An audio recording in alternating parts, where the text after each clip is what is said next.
Ciao a tutti e benvenuti in questo nuovo video di Noi Andiamo in Moto. Oggi assieme ad altri due motociclisti vi porto a vedere l'Altopiano Asiago, la strada statale 349, il lago di Caldonazzo, Enego e la piana di Marcesine. Spero che il video vi piaccia, ci sentiamo alla fine del filmato. Staring at me, standing there as if we should meet, and I knew with you it'd be easy.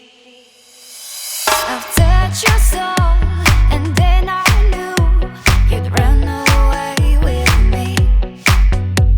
I'm in your thoughts, and all you want is to lay down with me. I will be the one, I will be the one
Eccoci, il video è finito, spero che vi sia piaciuto e se è così mettete un like e iscrivetevi al canale YouTube, al gruppo Noi Andiamo in Moto presente su Facebook. Grazie per la visione, al prossimo giro.